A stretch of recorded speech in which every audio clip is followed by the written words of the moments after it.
ኣብ ፌብራሪ 1977 ናይ ቺካጎ ፖሊስ ብዘጓነፎም ከቢድ ገበን ተሰናቢዶም እዮም ዘለዉ። ትሪስታ ባዛ ተባህለት ሓንቲ ጓል ኣብ 4 መወዳእታ ዕድመ ዝነበረት እንትኾን ኢሉ እውን በዓል ሞያ ናይ ጥዕና እያ ነይራ። ኮይኑ ግን ኣብ 15 ላዕለዋይ ፎቕ ኣብ ዝርከብ ኣፓርታማ ውሽጢ ተቐቲላ ይረኽብዋ። ኣማዋትኣ ብጣዕሚ ዘሰንብድ ነይሩ። ትሪስታ ኣብ ልባ ብኻራ ተወጊኣ ጥራይ ዝባና ብምዃን ካብኡ እውን ቀፂሉ እቲ ዝደቀሰትሉ ዓራት ብሓዊ እናተቓጸለ እዩ ነይሩ። እዚ ገበን ግን ንፖሊስ ካልኦት ብጣዕሚ መስደመምቲ ነገራት ሒዙ ዝመፀ እዩ ነይሩ።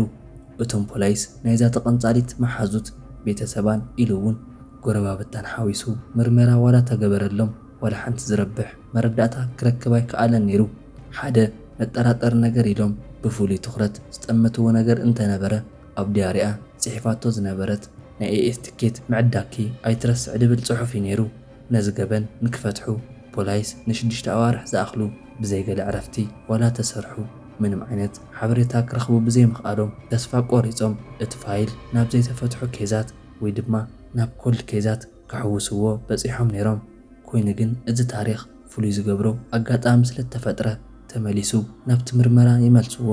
ኣብቲ ሰዓት ነዚ ገበን ጸብጻብ ዘመሓላለፉ ዝነበሩ ሚድያታት እታ መዋቲት ናይ ባዕላ ቐታሊ ጠቂማ ክብሉን ሓደ ድማ ካብቲ መቓብር ዝመፀ ድምፂ ነቲ ቐታሊ ናብ ፍርዲ ኣቕሪብዎ እዩ ክብሉ ይጽብጽቡ ነይሮም። እሞ ደኣ ኣነ እውን ክቡራት ቤተሰብ ናይዚ ቻናል እዚ ኣብ ናይ ኣሜሪካ ታሪክ ንፈለማ ግዘ ካብ ወዲ ሰብ ወፃኢ ብዝኾነን ካብ መንፈስ ብተዋህበ ቃል ፍርዲ ዝተመሓላለፈሉ መደነቓይ ኬዝ ክቐርበልኩም እየ።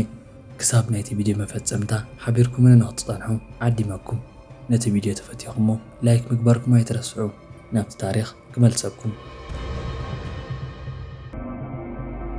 ብ1929 ኣብ ፊሊፒንስ ውሽጢ ዝተወልደት ትሪስታ ሙዚቃ ብዝነበረ ዓሚቕ ፍቕሪ ምኽንያት ናብ ኣሜሪካ ኣምሪሓ ናይ ሙዚቃ ትምህርቲ ንኽትመሃር ኣብ 1960ታት ናብ ዩናይትድ ስቴትስ ኣተወት።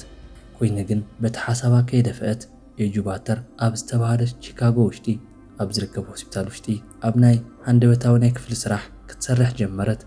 ኣብ ናይ ኣሜሪካ ጻኒዕታ እውን ኣብ ፌብራሪ 1977 ኣብቲ መእተዊ ከም ዝገለጽክዎ እቲ ገበን ተፈጺሙላ ህይወታ ክትስእን ክኢላ እያ።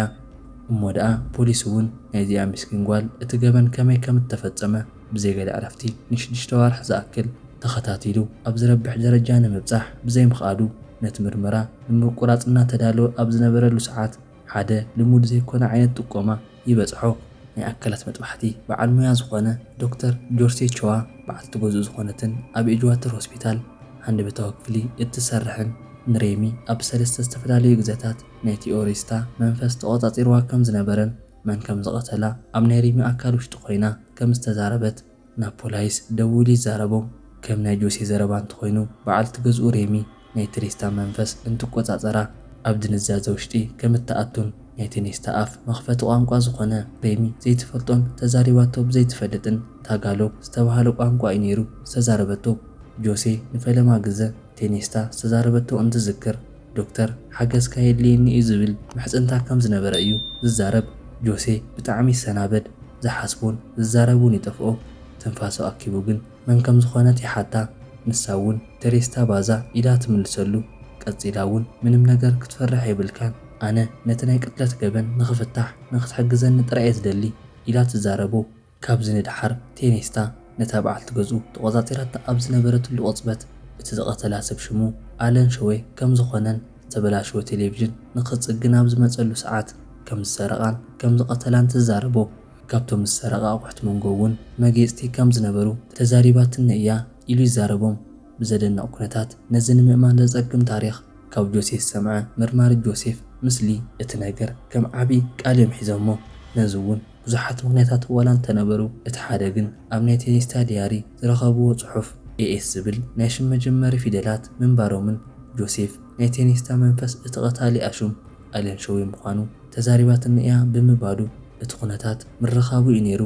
መርማሪ ጆሴፍ ብዛዕባ እዚ ኣጋጣሚ እንትዝክር ኣብ ቤልሞንት ከባቢ ኣመንዝራን ናይ መደንዘዝ ሓሽሽ ተጠቀምትን ናይ ብዙሓት ገበነኛታት ቃል ተቐቢለ ይፈልጥ እየ። ዶክተር ጆሴን በዓልቲ ገዝኡን ድማ ብተጻራሪ ኣብ ዝሓሸ ደረጃ ዘለዉ ዝነብሩን ዝተምሃሩን ናይ $9,000 መንበር ገዛ ዘለዎም ሰባት እዮም። ስለዚ እቲ ዝሃቡን ቃል ተቐቢለ بقطع بتزهابون مرداتا مسرت غيره نتمرمرا زجمركو كبل قليصو نيرو ألين شوي جوزيف كونه بعال تغزو ريمي يفلطو يوم نيروم مغنياتون ألين أب بعدو أبتو هسبيتال هاند بتاو كفلوشتي مس ريمين مستينيستان يسرح سلازنبر أيو ألين ناي ገንዘብ ጸገም አጋጢሞ ስለዝነበረ ቴኒስታ ሓዚናትሉ ኣብ ገዛ ውሽጢ ሓደ ነገር እናሰርሐላ ብዙሕ ዝበለ ገንዘብ ትህቦ ነይራ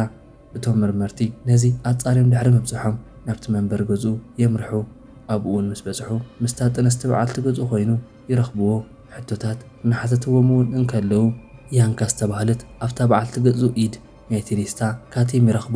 ቀጺሉ እውን ኣብ ክሳዳ ብተመሳሳሊ ናይታ መዋቲት መጋየጺ ይርኡ بسنبالة انت حتوا بعد جزء الكريستنا ذهب هياب كم زخونة تزاربو ألن بتون بولايس نتينيستا كم زقتلا حتت أبد ساعات ولا حنت سفلت نجر كم زيلن بفتوم كم زي قتلا يزاربو صني حجن ناب قطر بوليس توسيدو تمديسون تحتت ناب جزء أخيدو كم زنبرة مع سيتي كم زبص حلان أو حتى كم زرقان أمود أتا أنتو تزقون بحوي كم زك قتلا يأمن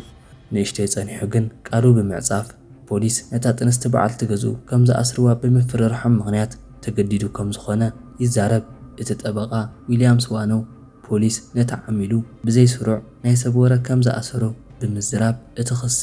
ውድቅ ንኽገብረሉ ነቲ ቤት ፍርዲ ሓተት ዊልያም ኣብ ህይወቱ ሙሉእ ሓደ ሰብ ብዝኾነ መንፈስ ተዋሂቡ ብዝተባሃለ ቃል ክእሰር ርእዩ ከምዘ ይፈልጥን ፖሊስ እውን ናይቲ ገበነኛ ሽም ካብ መቃብር ብዝወፀ ድምፂ ረኺበ ብምባሉ ብጣዕሚ እናተገረመ ይዛረቦም ናይቲ ቤት ፍርዲ ዳይና ግን እቲ መጋባእያ ክቅጽል ገበርዎ እቲ ዓቃብ ሕጊ እውን ተዋሂቡ ንዝተባሃለ ናይ መንፈስ ጥቆማ ከም መልዕሊ ኮይኑ እምበር ብዙሓት ማስረጃታት ብዝተለመዱ መልክዑ ክእከቡ ክኢሎም እዮም ምንም ሓድሽ ነገር የብሉን ብምባል መልሲ ብምሃብ ነቲ ናይ ፍርዲ ኸይዲ ኣብ ዝተፈላለዩ መጋባእያታት ክቅጽሉ ገይሩ እዩ ኣብዚ መንጎ ግን ማለት እውን እቲ ናይ ፍርዲ ኸይዲ ካብ ዝጅመር ድሕሪ ሓደ ወርሒ ካልእ ቆፀሮ እናተጸበየ ዝነበረ ኣለን ብሃንደበት ሓሳቡ ብምቕያር ነቲ ገበን ከም ዝፈጸሞ ይኣምን እቲ ቤት ፍርዲ እውን ብስርቅን ብናይ ቅትለትን ገበን ብጣዕሚ ብዝገርም መልክዑ ን14 ዓመታት ጥራይ ኣብ ማእሰርቲ ንኽጸንሕ ይብይነሉ ካብ ዝድሓር እዚ መደነቒ ጥቆማ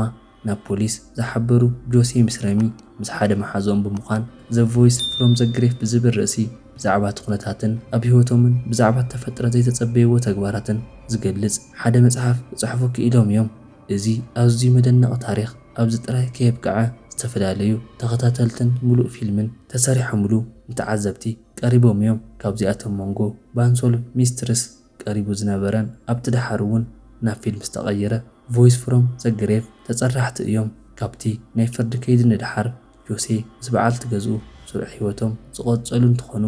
ኣብዚ ታሪኽ ክሳብ ሕጂ ንዝረኣናዮም ነገራት ብዘይንእስ መልክዑ ብጣዕሚ ዘገርሙን ንብዙሓት ዘሕዘነን ነዚ ከቢድ ግፍዒ ዝፈጸሞን ንወዲ ሰብ ዝኣክል ድሕሪ መቕታሉ ዘቃጸለ ኣለን ሾዌ ንቴኒስታ ካብ ዝቐተላ ግዛኣት ሒዙ ድሕሪ 6 ዓመት ካብ ማእሰርቲ ተፈቲሑ ህይወቱ ብናጻ ክመርሕ ብምኽኣሉ እዩ ነይሩ